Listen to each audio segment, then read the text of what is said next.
ఖమ్మం నగరం పాలకంలో మరో అక్రమం వెలుగు చూసింది. భవనం నిర్మాణం అనంతరం చేయాల్సిన పన్ను రివిజన్ చేయకుండా బడాబాబులకు కొంతమందికి లక్షల రూపాయలు ప్రయోజనం చేకూరుస్తున్నారు.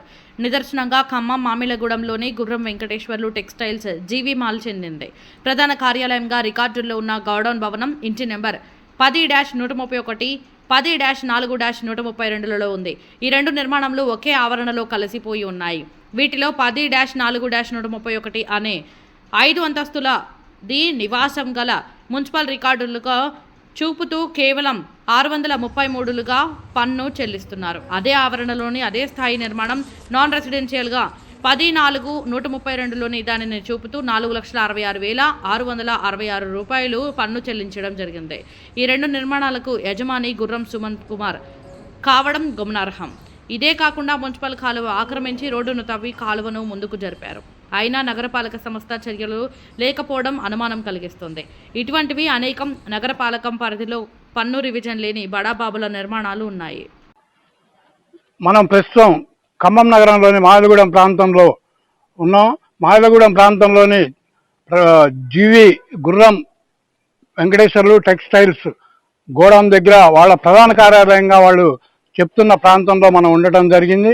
ఇందుకు సంబంధించి ఒక ప్రధానమైన అంశాన్ని ఇక్కడ మనం బయటపెట్టబోతున్నాం. ఇప్పుడు ఖమ్మం మున్సిపాలిటీ అధికారులు బడా బాబులకి ఏ విధంగా ఇచ్చేస్తూ ఖమ్మం నగర పాలకాన్ని ఏ విధంగా ముంచుతున్నారు అనేది ఇక్కడ మనకు స్పష్టమవుతుంది.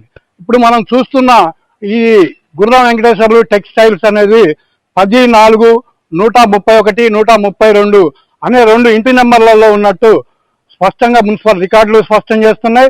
గుర్రం వెంకటేశ్వర్లు టెక్స్టైల్స్ అనేది ఉన్న వాళ్ళ రికార్డులు కూడా స్పష్టం చేస్తున్నాయి. కానీ ఇక్కడ 10-4-132 ఒక్కటే మాత్రమే దానికి 4 లక్షల రూపాయల ఇంటి పన్ను చెల్లిస్తుండగా 10-4-131 ఇంటి నెంబర్కి మాత్రం ఇక్కడున్న రెండు కన్స్ట్రక్షన్లో అంటే ఒక కన్స్ట్రక్షన్ కి 666 రూపాయలు, సుమారుగా 5 అంతస్తుల పైగా ఇక్కడ ఉన్నా కానీ 660 రూపాయలు ఏడాదిగా చెల్లిస్తున్న పరిస్థితి ఉన్నది. గెంటాల అనంతరాములు అనే వ్యక్తి దగ్గర నుంచి ఈ భూమిని కొనుగోలు చేసిన సందర్భంలో, దీన్ని డెవలప్ చేసిన సందర్భంలో కూడా 2019లో ఇక్కడ పని స్టార్ట్ చేసినప్పుడు మన దగ్గర ఉన్న మీడియా దగ్గర ఉన్న ఆధారాలు, ఆనాటి ఫోటోలు ఇవన్నీ పరిశీలిస్తే ఇక్కడున్న మనం ఇప్పుడు సైట్ కింద చూస్తే ఈ కాలువ యాక్చువల్గా లోపలికున్నది. కాలువను కూడా ఆక్రమించేసి పూర్తిగా ఇచ్చేసిన పరిస్థితి ఉన్నదన్నమాట. అధికారంలో ఎవరుంటే వారి పంచం చేయటం, అధికారం బడాబాబులకి ఈ ఖమ్మం మున్సిపాలిటీలోని కొంతమంది అధికారులు ముఖ్యంగా రెవెన్యూ కానీ టౌన్ ప్లానింగ్ కానీ ఏ విధంగా సహకరిస్తున్నారు అన్నదానికి మనం ఇక్కడున్న గుర్రం వెంకటేశ్వర్లు టెక్స్టైల్స్ భవనాలే నిదర్శనంగా ఉన్నాయి.